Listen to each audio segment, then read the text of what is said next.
Hi. Hi, guys. It's hard to see my eyes with this hat. Yeah.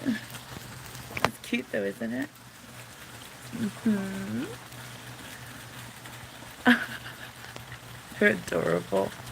I love my hats, you guys. Who has seen Fried Green Tomatoes? I love that movie. I think it's my all-time favorite movie. Fried Green Tomatoes, you guys. If you haven't seen it yet, go watch it tonight. It's so funny. But it's not just funny. It has like a story, history in there. It's just they dress like this. It's so cute. Hi. Hi, you guys. Happy Sunday. This hat's kind of bothering me now. It's really in my eyes. Let me tilt it. Let me tilt it. It's new, so I'm not used to it yet. Hi. Cheers.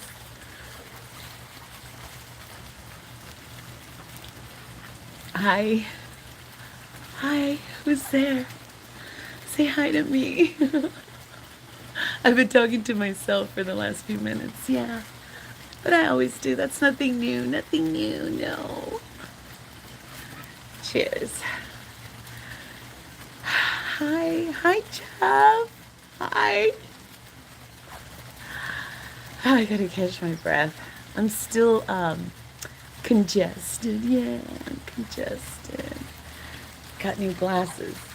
Aren't these gorgeous? When I bought my first house, I treated myself to a set of these glasses. These are Livy cobalt blue glasses. No, I don't. I'm not endorsing it, but I'm just saying it's the same exact glasses that I bought when I bought my first house. Yeah. And I ended up giving them away to a very ungrateful sister-in-law. Yeah, very ungrateful. She got a lot of my stuff for free. She couldn't believe it either. She's like, "Are you sure? You're not gonna charge me?" Like, no, I'm not gonna charge you. That's how petty they were, that they would charge you for a used glass. Yeah. Anyway. Hi. You guys can see my eyes. I'm gonna have to take off this hat. Or I'm gonna have to tilt back. Me. Hi. Guess what today is, you guys? It's Sunday. You guys want to do a testimony Sunday? Let's do a quick testimony Sunday. Yeah. Yeah. Thank you for my hearts, Jeffrey. Thank you.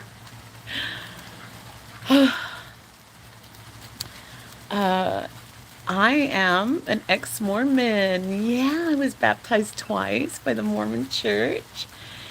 And I was sick during the whole time that I was attending their church. And it turned out, you guys, that they were doing sorcery on me and my family. I'm going to get comfortable, sorry. They were doing sorcery on me and my family to make us sick. Yeah. And I figured this out, and of course I left the church. But now I talk about it to warn others, because I didn't know that sorcery was a real thing, a real practice nowadays. You know, we hear all the stories of the past, but anyway, they tell us that magic isn't real and sorcery isn't real, and it's very real. It is. It is. So I was targeted by the Mormons, and they baptized me twice, and we have once a month Testimony Sunday. Yeah, I love Testimony Sunday. I would always take my handkerchief because I'm an empath. I like, if I hear a sad story or even a nice story, I gotta cry. Yeah, I gotta wipe my tears. So I'm always prepared with my handkerchief for Testimony Sunday. I loved them. But then I started noticing how fake the testimonies started getting. I was like, I had never given my testimony personally. I hadn't the nerve. I was too shy. Yeah, I was too shy to give a testimony. And I didn't have nothing to say, really. No, no. These people are rehearsed. Yeah. When they give their testimonies, oh my God, you should see their kids. Their kids, like, have this shit memorized. And it's so phony. It's just cardboard. Yeah, you're just looking at pieces of cardboard talking. So, anyway, on this testimony Sunday, I had just had a meeting with our bishop. Yeah. To go over our numbers, our tithing numbers. Like, did you guys pay up, your full tithing this year? And I'm like, well, yeah, we did. Okay, we did. And then he's like, well, how are you guys doing? And I tell the bishop, I don't feel good, Bishop. I feel dead inside. I'm hoping he could give me some scriptures, to uplift me. And we're in the privacy of his office. We are. It's just he and I and my husband. And I'm telling him just how dead I am inside and how I think at this point, I may have been on medication, maybe like antidepressants. I don't remember. But immediately after, you guys, a brother gives a testimony regarding antidepressants and making it seem like it was a horrible thing for people to have to take antidepressants. Yeah. Psychological warfare on me. And they work in teams, you guys. His wife was the one that made fun of my my work online, my reels. Yeah, she made fun of me. They would all spy on me, you guys, and never acknowledge my work. No. Psychological warfare. I could see they were looking at all my stuff, and then they would purposefully ignore it. But you know what really gave them away? Let me tell you. When Brother Missionary came down to take me and my husband to the Mormon temple to do a ritual with us, I know he needed us in that ritual, yeah. Get a piece of my hair again. Because we had to put our hands on each other's shoulder. What was he doing when his hand was on my shoulder? I hate to go on tangents. What was I saying before that shit? So we go to the temple. And what? Fuck. I forgot what I was saying. I just picture him chopping up my hair. Shit. Anyway. They're all in on it. They're all in. Oh, that's what it was. We go to the temple, okay? And he's like a small town celebrity, this ward missionary guy, okay? Small town. Very small town. Sorry. Anyway, I post these amazing reels. We have to be at the temple at 5 o'clock in the morning, okay? So my husband and I spend the night in Laguna Beach, Laguna Beach, I think. And we're driving down to the temple. I think it's Newport Beach. And the scene is just amazing. We get the sunrise, and then there's this mist and these clouds coming up through the rolling hills. It's just amazing. And I get this amazing footage with my video, and as we're driving to the temple of the road, and it was just amazing. And then I put beautiful music with the pictures of us in front of the temple, and I think, finally, my ward is gonna acknowledge me and my work. All my brothers and sisters from church are gonna acknowledge us because we made it to the temple. You have to be worthy, okay? Not just anybody goes in the temple. No. So I think I'm gonna get a big pat on the back for my reel celebrating our temple ritual with Brother Missionary. Yeah. And guess what they all did, you guys?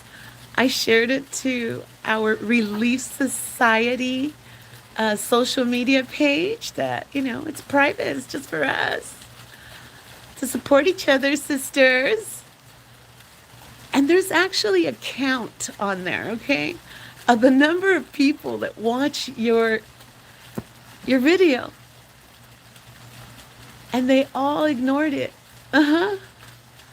The temple video is like, okay, it's one thing if you don't acknowledge my gourmet cooking videos that you were so jealous of. But why aren't you going to acknowledge our temple video? Isn't that suspicious? I just thought that was really suspicious. I did. So anyway, then it's Testimony Sunday, and fat guy in a little coat. Yeah, it was fat guy in a little coat. The same one that showed up at our doorstep after my husband lost his job. The one that offered him the miracle job on site. Yeah, it's like my husband gets fired, and then what? That guy in a little coat shows up at the front door and says, "Hey, Jeff, I know somebody who needs someone just like you." It's just so obvious now, you guys. It's so obvious how organized these fucking criminals are. They're criminals. They infiltrated our personal life. They made my husband lose a 20-year career, ruined my marriage, ruined my family life, ruined my health. Stay away from Mormons. They are witches and warlocks. Halloween is right around the corner. They love Halloween. They do. They believe in the atonement. Who knows what the atonement is, you guys? Do you know what the atonement of Jesus Christ is? They're big on that at church, yeah. In fact, our testimonies had to include our gratitude for the atonement. So the atonement means that Jesus was sacrificed pretty much, and he atoned for all our sins. Yeah. They love that. Sorry, you guys. I'm nasally. I'm still sick. Getting through it. So the atonement is a sacrifice. And they believe in sacrifice. And I was their fucking sacrifice. Me and my family. The Mormons. Yeah, you guys. Stay away from the Mormons. They're witches. Keep your kids away from them. Don't let them on your property. Don't. I have no doubt that the whole time I was trying to sell my house when I lived in Utah, they were fucking burying shit in my yard, like witchcraft, so that I wouldn't sell my house. My house was the prettiest one on the block, the prettiest and the cheapest, and I couldn't sell it for some fucking reason, because they do witchcraft, you guys.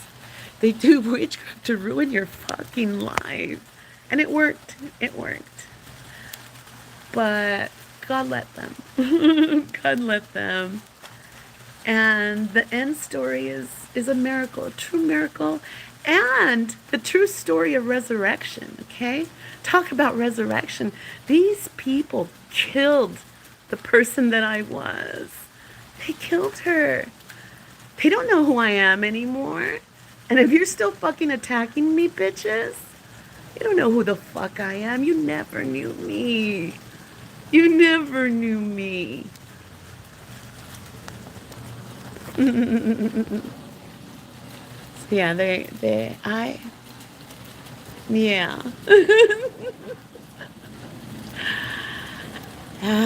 I get agitated. Just a little. Okay, so fat guy in a little coat gives his testimony about antidepressants, okay? And then his wife says that she's going to start making reels with little mason jars like me, because, you know, I like mason jars, yeah. And then they have children, high school children. Yeah, hi. What's your name? Savannah? Savannah? Yeah, hi, Savannah. She's a ginger like me. Yeah, she is. I used to want to talk to her all the time because she was a ginger like me. I just thought we'd have something in common. And the bitch would just stare at me and drool just like the rest of them in a very mean and hateful way.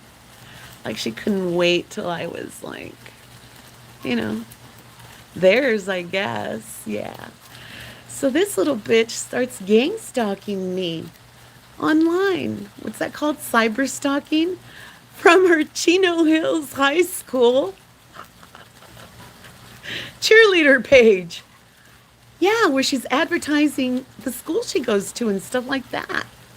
My kids went to Chino Hills High. Yeah, they did. I grew up in Chino, bitch. That's my community. They turned my community against me, you guys. My whole community, where I grew up, where my kids grew up. Yeah. So now I have the school of Chino Hills gang stalking me. Chino Hills High School. And what other, besides the cheerleaders, water polo. Oh, hi, Roxy. Hi. Hi, Roxy and water polo. You little fucking witch. You were fucking cyber stalking me too. Yeah. And the blocker kid, the missionary kid, he was on a mission. He's probably back by now. But while he was on his fucking mission, from wherever the fuck they sent him to, he was cyber stalking me. From the church. From the church's property. He was cyber stalking me, you little fucker. This is all in my phone, federal agents. It is. It's all in my social media. That's why I never deleted nothing. I just keep everything I do. Hi. So I'm here to warn the others to stay away from the fucking Mormons, okay? It was a testimony Sunday where they talked about a neighbor that had taken her life. That actually made me realize that they were trying to get me to feel like an outsider in their fucking fake church so I could kill myself. Yeah, I need a lawyer. I do need a lawyer. I thought I had one, but I don't. So if you know, what kind of lawyer do I need for this, you guys? A civil law? Is it civil law? Did they break my civil rights? Is that what they violated here? When they came after me to attack me? The Mormon church, you guys. Yeah. They do this. They teach their missionaries how to do it. They steal your health, your financial abundance, your relationships. Oh my God, they stole all my relationships from me. They isolated me completely. I'm still in isolation. I am. They direct so much negative energy towards you that you end up totally isolated, practically homeless. I was almost homeless a few months ago. Bankrupt, totally bankrupt. I don't even have a vehicle right now, no. This is what they do to us. This is what gangs, organized crime, gang stalking does to people. Through their sorcery, you guys. They attack us. They send us negative energy that affects our personal life. Like with illness. Anyway, what they did to me made me surrender to God. I was so lost, you guys. I didn't know what the fuck was happening in my life. Imagine doing everything right in your life. I did everything right. Everything was supposed to turn out perfect. I went out of my way to break the fucking cycles in my family, the toxic cycles. I went out of my way. I wasn't the best mom, no fucking way, because I wasn't healed yet. But I did not commit the atrocities that my parents did. I didn't. I went the opposite way. I tried to live my life righteously. I raised my kids righteously. I did everything right, and these fucking people came in and destroyed everything I had worked for. So anyway, it's Sunday, and I just had to warn you guys again, okay? Yeah. Hi, who's out there? Say hi. Who's out there? Hi. Queen Elizabeth. Is she Queen Elizabeth? Am I? Yeah. I'm Queen Elsa. Actually, I'm the Empress. I am. And the High Priestess, too. I am. Thank you. I love my hearts. Thank you. I'm going to end it on a good note. I always talk about earth angels, you guys, because I suffered throughout my life. I did. I was bullied and I suffered, but part of my healing was to go back and find all the good people in my life too, not just all the fucking assholes that traumatized me. So I found a lot of earth angels throughout my life, and I like to give them props on here because I never saw them again. Excuse me.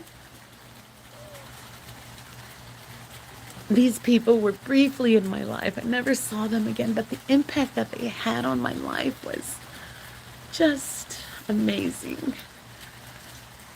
So anyway, I was thrown into the workforce at the ripe age, at the tender age of 15 originally. Okay, I was like a cashier at a restaurant. And at that time, 15 was underage to be working. You weren't allowed to have a job at 15. I think the legal age was 16. So I was hired illegally as a cashier. That was like my first experience ever of working. And then my siblings shipped me to Mexico at 16. 16. I end up in Mexico. I get married. I'm in an abusive marriage. I have 2 babies. And by the time I'm 22, I'm back in California trying to run away from my husband. And my siblings, instead of helping me out to exit the abusive marriage, stuck me in a garage. And that's the garage I talk about, where I had to live with my 2 babies. And so anyway, I felt very alone, and I asked my husband to come join me, even though he was abusive and I had nobody. I really didn't have a choice. I was alone with 2 babies. I didn't know what to do. My family, assholes. So I have to, get back with this abusive man. And now this abusive man doesn't have legality to work in the United States. He's a Mexican restaurant resident. So now I have to work my ass off, okay? I have no experience, you guys, except for being a cashier. So my mom takes me to an agency, a workforce agency. What do they call it? Oh, temporary agencies. Yeah. It was called Apple One. Who remembers Apple One temp agency? I'm at 21, I think. And I go in for an interview, fill out an application. I've never done anything in my life except be that cashier.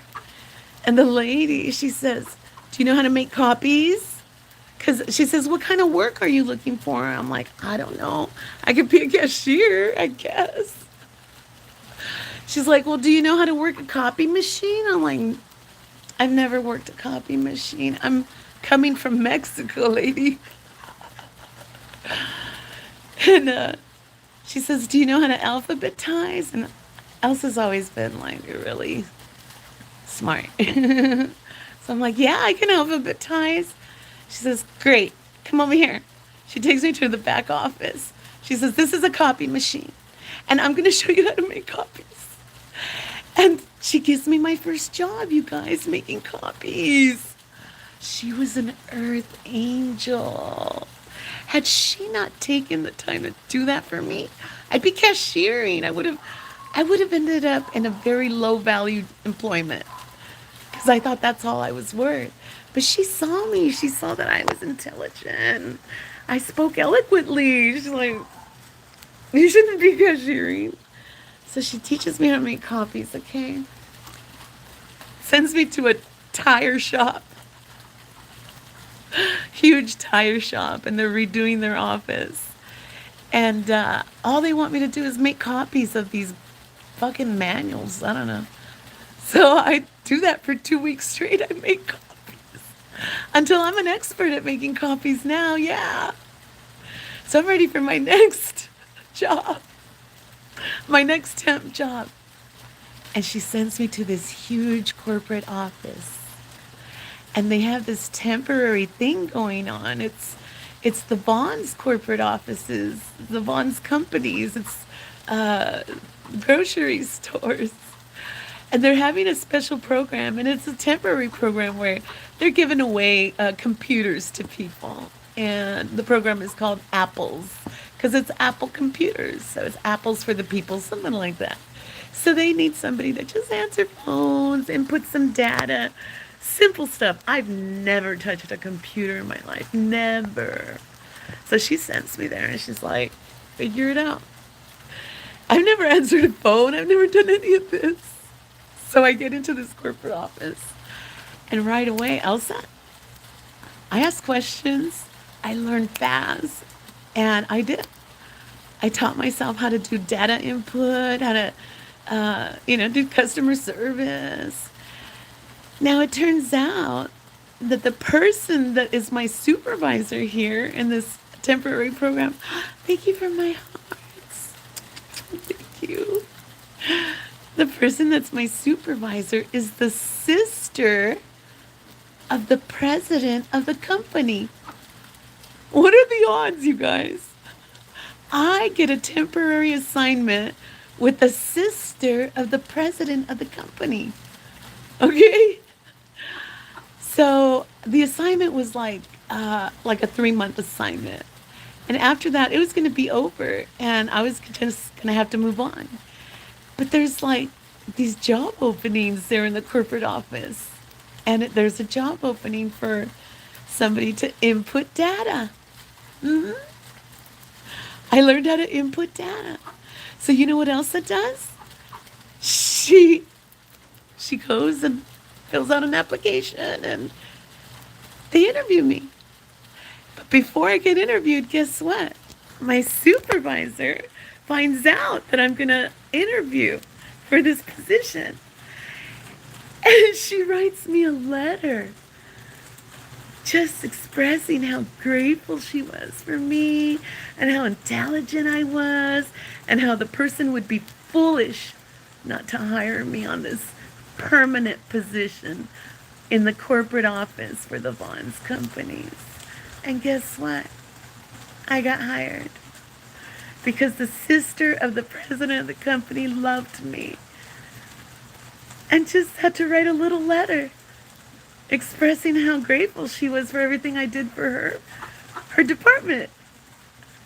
So isn't that wonderful? These are earth angels, you guys, that in the middle of my fucking chaos of not knowing what the fuck I was doing, especially in a corporate office, I was able to learn. I ended up in this office for like 5 years, and this set the stage for the rest of my career.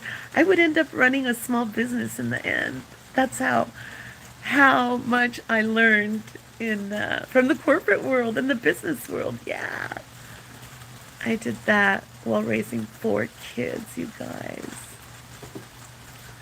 But see God's mercy that when I lived in that fucking garage that was 120 degrees, He opened the door for me in a corporate office.